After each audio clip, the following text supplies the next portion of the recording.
Hey, what's up, family? I want to welcome you to the Courage Chronicles podcast. I'm your host, Devin McKnight. I want to just say, first of all, thank you for tuning in. Listen, we're all about having real conversations with everyday people who found the courage to pursue a dream. Because I believe that anybody can dream, but not everybody actually finds the courage to pursue that dream, right? I was thinking about a quote from, I believe it was Les Brown, who said that the graveyard is the richest place on earth because oftentimes it's there that you're going to find all of the hopes and dreams that were never fulfilled.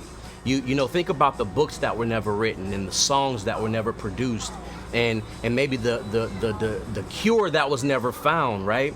And so I wanted to sit down with some people and have some real and honest conversation about how did you get to a point where you found the courage to pursue your passion. And so I want to introduce my first guest. I'm super excited about her being here with me today. I was thinking a few months ago, my daughter, she's in the room reading, and Layla, she enjoys reading, but I don't know if I would say at the time she loves to read. But she comes in, she say, "Dad, you have to check out this book." So obviously, me as a parent, I'm like, I want to see what this is all about because I've never seen my daughter this excited about reading. And she brings me a book and she's reading the book to me, and I say, "Well, who's the author?" And she's like, "Some lady named Kecia." And I'm like, "Kecia, that name sounds familiar." And so here we are, Kecia Johnson.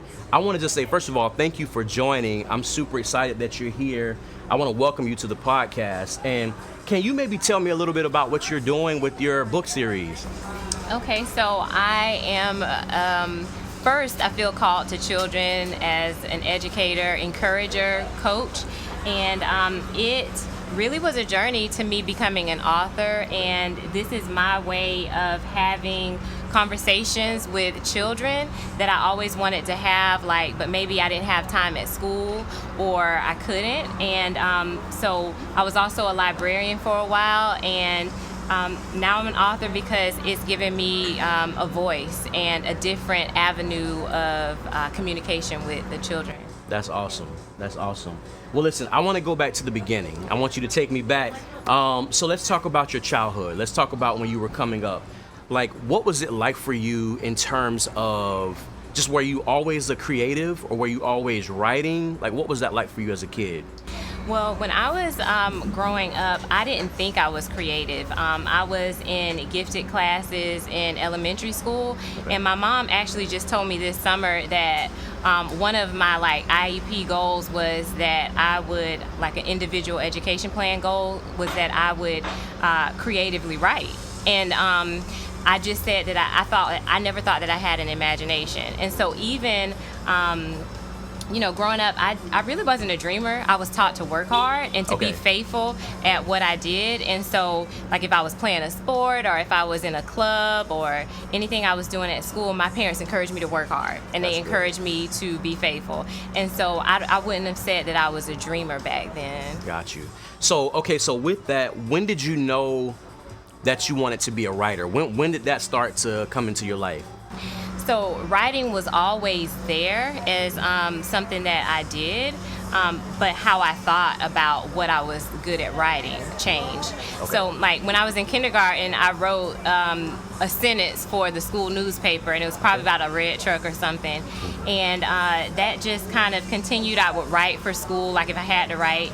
But it was probably when I went to college and I had to declare a major, I wanted to be in news, but I wanted to be in production. So I did video and I wanted to do TV news, but I didn't pass the news entrance exam. Okay. And so then I went print media, where that was magazines is what I chose. And so I think that's when I really said, okay, I'm a writer. Okay. And even in graduate school, it was I'm writing, but I'm writing for research. Okay. And so creative writing, I didn't think I was a creative writer until, some teacher friends suggested that I write. Okay.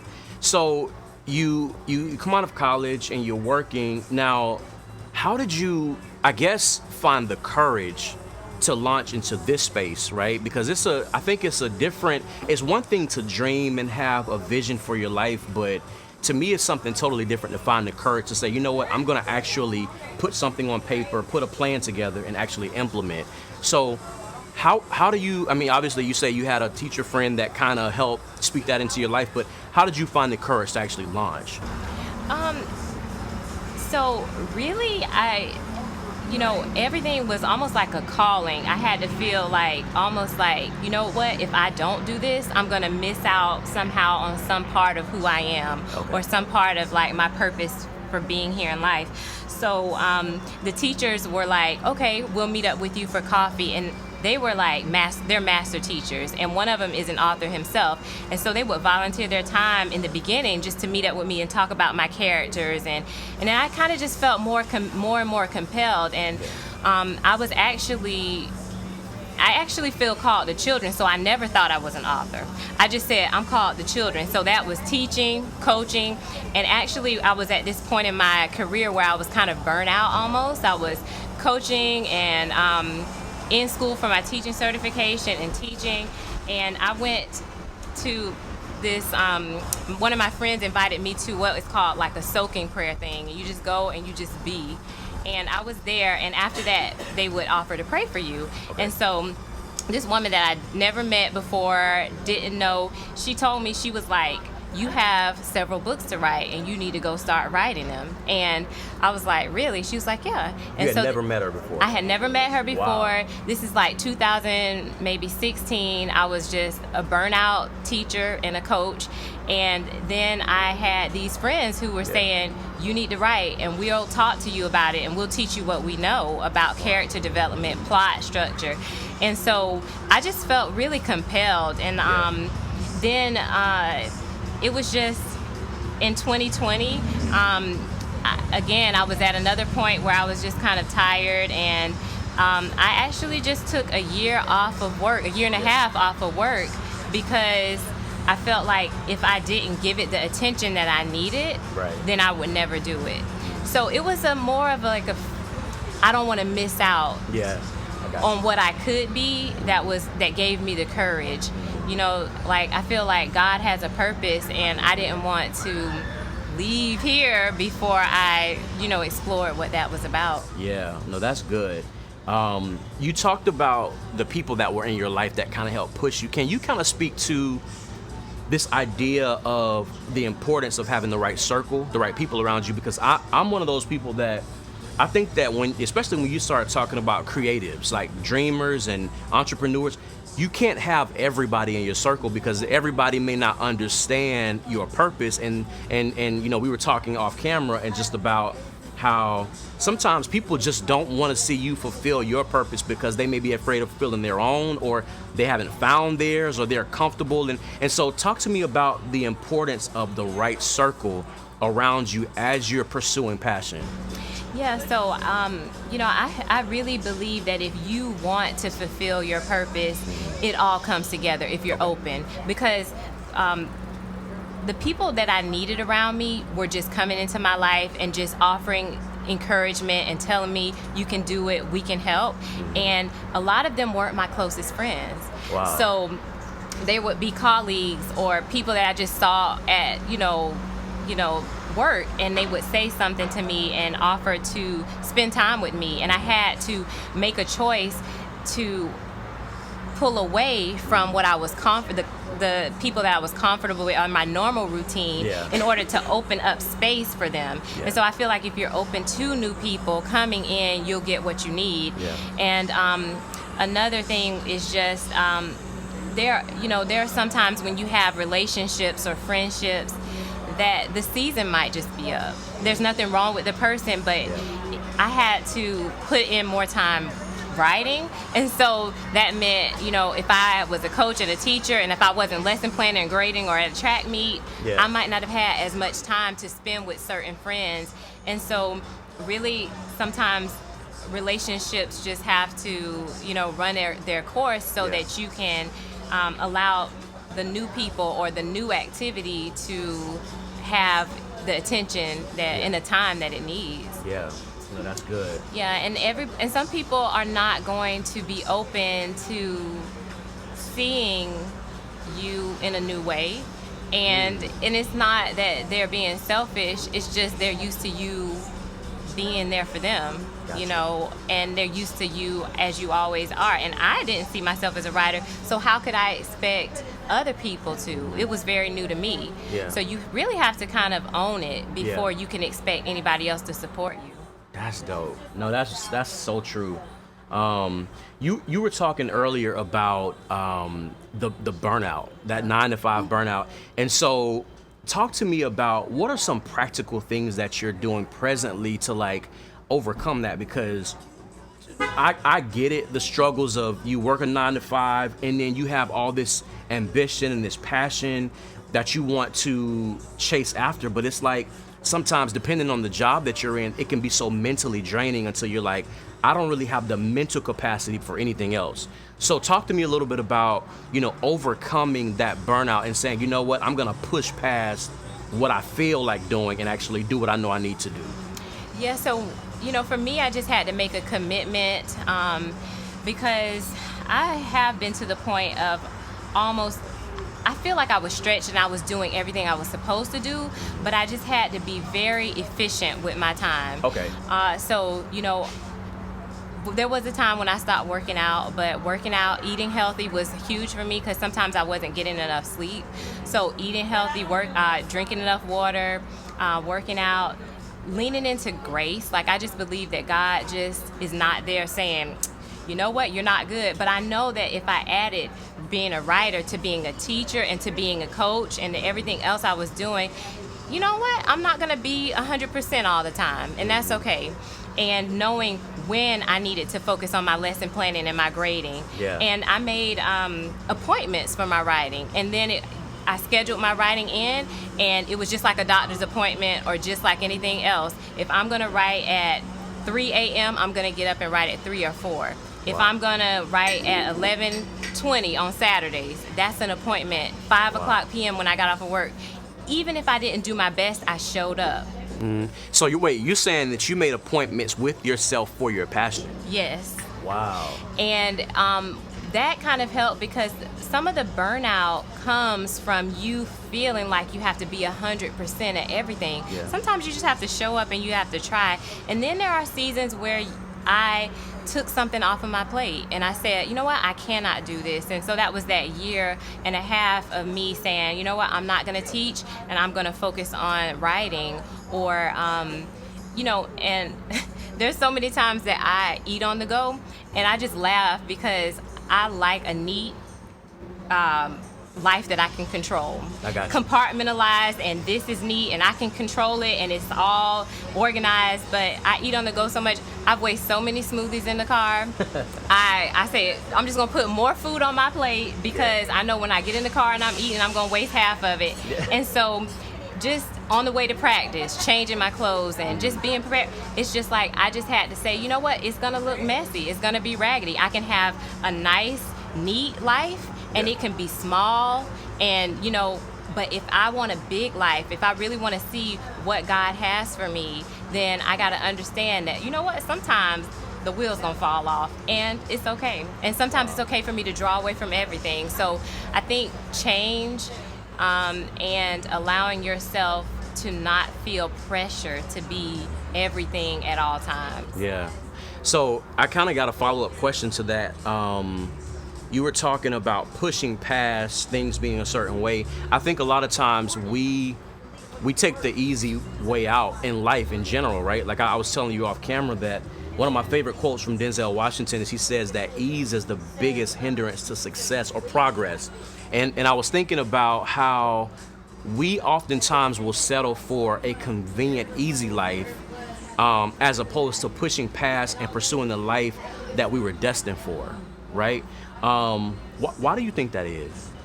I think it takes courage. I mean, and you know, we are so judgmental of ourselves and worried about sometimes what other people may think. And it's just like we have to know. I feel like we have to know that, you know, with comfort, there's a certain amount of risk involved in trying something new, and I think with that risk, we can look at it like, oh, this is exciting, or oh, this is an opportunity, instead of, oh, like, how am I going to fail here, or how am I letting the ball drop? Because I used to be afraid of the ball dropping somewhere else, and then sometimes it did. Yeah. And sometimes I just had to say, you know what, today I did my best. And I think comfort is just one of those things I think everybody really does have to fight. Yeah. But yeah, I'm not sure if I answered that question. No, that was great. Yeah. I appreciate that. No, that's good. That's good, because I mean, that's really what this show is all about. Really just, we're talking about pursuing passion. We're talking about, having the courage to pursue what, you're passionate about. And that may look different for everybody. For some people, it's maybe starting the business, or, for somebody, maybe just finishing your degree, right? And so I want to ask you, for those who might be listening or watching, maybe it's someone that they have a dream and they have a passion, but maybe they're fearful. Maybe they just lack the courage to actually go for it. What would you say to that person if you had a chance to speak to that person? Well, I would just encourage them that, for me, the courage came from like what I could lose out on. Like, instead of looking at what could go wrong, what could go right that you might miss out on if you don't try, if you don't find that courage. And so I used to be really afraid of failure. Okay. And so I became more afraid of, what if God said, Kecia, I gave you the talent to write. I gave you the ability to coach or to teach. And what did you come back and give me? I was more afraid of not being fruitful, not having a life that meant something. And so I think for me, I would encourage someone else to just say, hey, you never know what you might miss out on if you don't go and try, and if you don't pursue the dream. Yeah. And really, I would tell them to hold on to hope, because when you're hoping, you don't see it. Yeah. You can't even imagine it happening. And if you already see it, and if you already have it, it's not a dream. But all dreams are from something that's not materialized. Right. And so you really have to just see it and kind of say, you know what, I hope for this, and I'm expecting something to come out of my work. Yeah. And I think I would just tell them to have faith. I would tell them to make it a priority and to sacrifice for it, because if you don't sacrifice for it, nobody else is going to sacrifice for it. And there was the books that I wrote, they started out as just ideas. It was just like, oh, I got a character, and I drew little stick figures. Yeah. And that just came from me imagining a personality. Then I gave it a gender, and I gave it a race and an ethnicity, and then I gave it culture, and then I did the next character. And then the more I did it, with each step, I fell more in love with the dream. And so you kind of got to nurture that dream like it's a baby. Imagine that you have a baby, and it's like, oh, like I don't have children, but I have my book series. And it's like, the more I wrote, the more I did it, it was like, oh, I like these characters. I like what I'm doing. And so even if I only sell 10 books, even if I only sold 5, it was something that I did, and it was a dream that I just imagined it.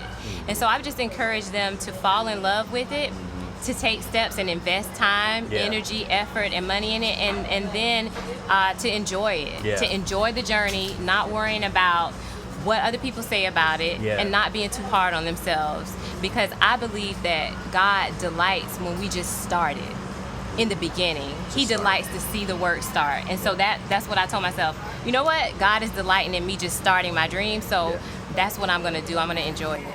That's really dope. I was thinking, when you said you were afraid of the fruit not being a certain way, I was thinking about how sometimes in this space that we're in our culture, how everybody is so glued into social media. Sometimes I wonder if there's a hesitation for some people to launch as a result of looking at and studying what everybody else is doing and thinking it should look a certain way, right? Like if I'm wanting to start my business, if I see my partner here with their business, it needs to look like this. I need to have this level of success, but it may look different for every dream, right? Like your increase may be different than someone else.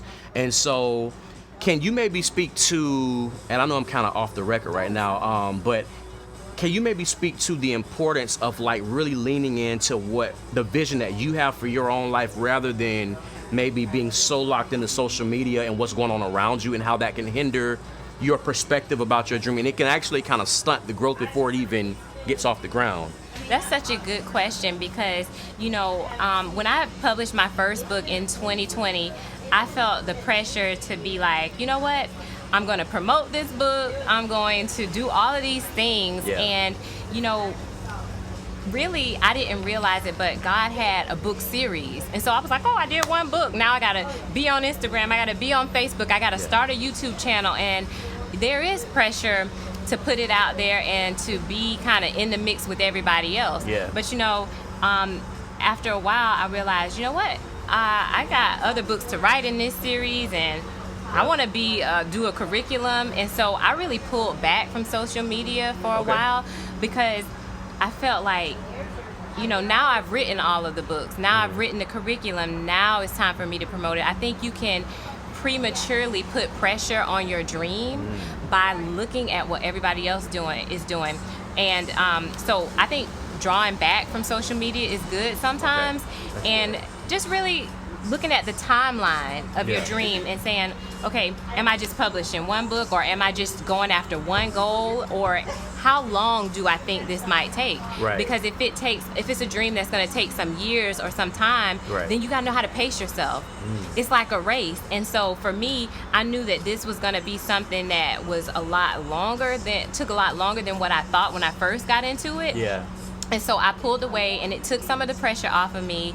And I think just kind of before you even start, kind of like thinking about what could this be, and do I really need that? Because I started a YouTube channel and I stopped it because I was like, I need to reach children, but what children are gonna watch my YouTube channel? So I stopped it, or I published a book and I was like, oh, I need to market it. But if I spent all my time and energy marketing, I needed to save money so that I could have that year off of work. Right. And so Absolutely. Financially, it was like, I'm going to take a year off of work. And so I can fund moving the dream forward, because if not, I was not going to write, And so I think values, looking at what your values are, looking at your needs and your financial situation, your manpower situation. Do you have a team? Do you need a team? What do you need instead of what is everybody else doing? Right. That's good. So I started looking at my needs, and so I knew what I had to do. Wow. That's so good. So talk to me about Run to Win. What is Run to Win? Okay, so Run to Win is a teaching initiative, and it really is the Christian discipleship arm. So the Kecia Lee book series is not a Christian book series. I really started the book series to put out there like stories that a lot of kids could identify with across race and across ethnicity and culture. And so I also wanted beginning chapter books, so new readers could feel like they could access these books, and they're not too hard for new readers to read. And so then I said, okay, I want to also be able to further the conversation about these books. And Run to Win is really based off of 1 Corinthians 9:24, and it's where the Apostle Paul is talking about runners in a race and how they're running to try to win the prize, but that we should run to win, and it's an incorruptible prize. And teaching kids that, when you become all that God would have you to be, that's winning. And not comparing yourself to other people, making good decisions, and really just them finding their identity in Christ through the preteen ups and downs. And so it's a discipleship tool, it's a teaching tool, and so I have a curriculum for the first book, and like a coloring book that goes along with it, and it's really just another way to continue the conversations about what these characters are going through, and then shine a light of the teachings of Jesus, or the biblical teachings about, okay, what could they have done, or what does the Bible say they should do about this. And so it's really that morality piece to help kids, because I really wanted to give back to children so that maybe some of the things that I went through as a teenager or some of the mistakes I made as an adult, they don't have to go through if they have a foundation and somebody taught to them about their sexual identity, or if somebody taught to them about, maybe should you cheat or should you not, what are they going through, what does God say about it, and how can they have that firm foundation when they're young, so that they don't go through any of the things that I went through. Very cool. I love it. So what's next for Kecia? So you've started this book series, you have the coloring book, which is doing amazing. Like I said, my daughter is your biggest fan. So what's next? Like, what do you envision for the book series? Do you see another series coming? Do you see, what do you see for your brand? So there will be 5 books in the Kecia and Lee book series. Okay. And, I'm planning to be publishing the curriculum and the rest of the books. 2 books are published. Okay. And really, I really don't know what's next after that. Like I said, this book series was just I didn't mean for it to be like a Christian curriculum connected to it. I really don't know what kind of author I am outside of children's books, because I never saw myself as a creative writer. So I don't know what's next. I do believe that I need more people to work with for me to really see the book series go where it needs to go. When you have a dream, sometimes you're gonna go through ups and downs that you don't foresee. Like my editor, I need a new editor. I'm in a transition where I started the books and I love the editing and I like the production. Now I gotta find a new editor. I got you. And so, I think I am now looking for the right people to work with, the right outlets for my books, the right marketing, and how I can reach the children with it. That's good. So one thing I heard you say that I thought was really good was when you say you don't know all of what's next. To me, it kind of says that, when you have a dream and when you're passionate about something, you don't have to see the full picture in order to launch. Because I was one of those people that was like, I'm going to sit back and I need you to show me everything that you want to do before I do anything. But what I hear you saying is sometimes you just need the courage to start and then just trust that, you'll see what's next as you go. So I love it. So where can we find your books, your curriculum? Where can we follow you? Where can we connect with you? Okay. So my website is KeciaJohnson.com, and there are links to all of the books there. They're on Amazon, Barnes & Nobles, and Books A Million online. And so mostly through my website and through Amazon. And like I said, the next step is for me to put things out there and maybe have a marketing team, because I don't have any of that yet. I just was like, let me do the writing. And so, that's the stage I'm in. Yeah, that's what's up. So like I said, this interview has been special to me for a couple reasons. For one, like I said, my daughter is your biggest fan. And then also, I think there's a lot of content out there and we were talking about this before we start recording, there's a lot of content out there about people who made it and their careers are booming, but this conversation is special because you're becoming, right? You are in a space of, I am building my dream, I'm building my brand, but I love the fact that you had the courage to launch, you started. And to me, that's the hardest part, honestly, just starting. And so if I can encourage anybody that's listening, just start. I know that you may not have all of the ducks in a row. You may not have every piece to the puzzle, but just start somewhere. This is the Courage Chronicles podcast, where we're just having regular conversations with everyday people who found the courage to start. So I want to say thank you for listening. Listen, if you're watching on YouTube, I want you to subscribe, hit that notifications button so you don't miss any of this good content. I want to say thank you again. Share this broadcast, and we'll catch you next time. Peace.